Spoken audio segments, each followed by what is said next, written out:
think about how much time you spend every day just switching between different apps. You're checking email for announcements, jumping into a project manager to see your tasks, and then hopping onto a chat app just to ask a coworker a quick question.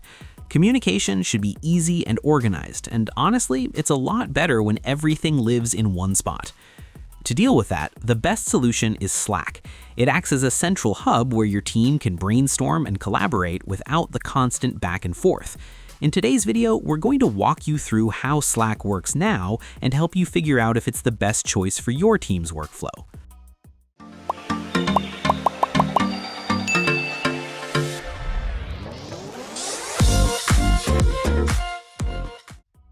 Now, the core of Slack is the channel system.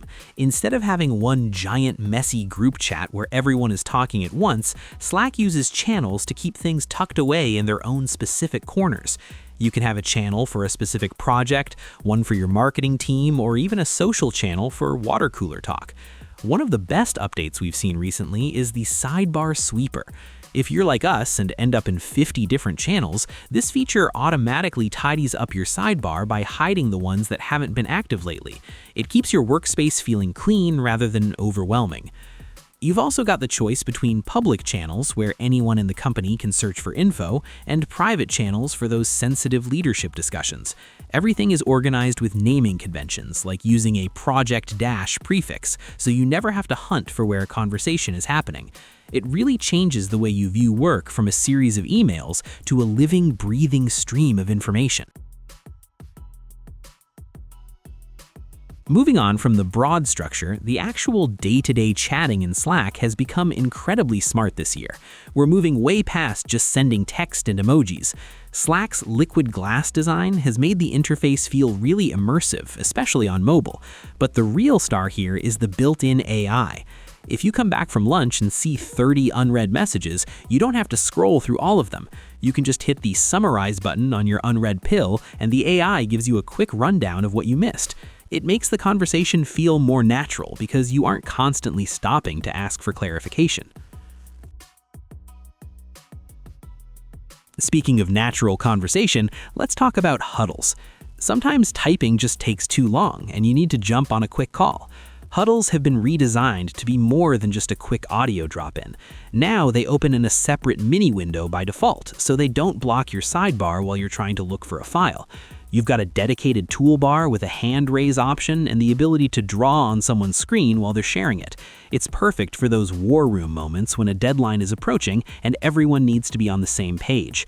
It's much less formal than a Zoom call, which keeps the pressure low and the productivity high. To keep all these conversations from turning into a total mess, Slack leans heavily on threads and the activity feed. When someone posts a big update in a channel, you don't want 15 people responding in the main view and burying the next important post. Instead, you start a thread. This keeps the side discussions tucked away. It gathers every mention, every reaction to your posts, and every thread you're part of into one single list. There's even a desktop split view now, where you can pin a specific thread or a file to the side of your screen while you keep browsing other channels. This is huge for multitasking because you can keep the context of a conversation visible while you're looking up data in another channel. It's these little flow state improvements that make Slack feel like it was built for the way we actually work today. Beyond just the messages, Slack serves as a powerful company directory that's more useful than a simple list of names. When you click on a teammate's profile, you're not just seeing their job title and time zone. You can see all the mutual group DMs you share, which makes it way easier to find a past conversation you had with them. This helps avoid that awkward moment of messaging someone when they're deep in a task. It builds a sense of transparency across the team, especially in larger companies where you might not know every single person in every department.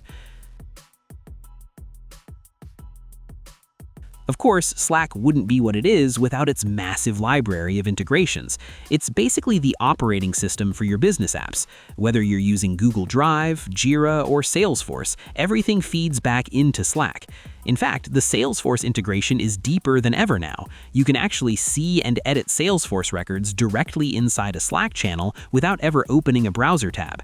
The new Workflow Builder also allows for more complex, multi-branching automations without needing to know a single line of code. For example, you can set up a workflow where a request for a vacation day goes to a manager, and once they click Approve, it automatically updates the team calendar and sends a notification to the HR channel. It's all about removing those tiny, repetitive tasks that eat up your day. These integrations have become so seamless that Slack feels less like a chat app and more like the dashboard for your entire job.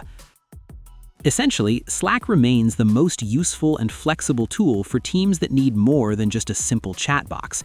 If your team uses a lot of different software and needs a searchable, AI-enhanced home base, Slack is still the best choice. If you're ready to declutter your communication, we highly recommend giving it a try. Share your experience in the comments below. Thanks for watching. Like, share, and subscribe to get more videos like this.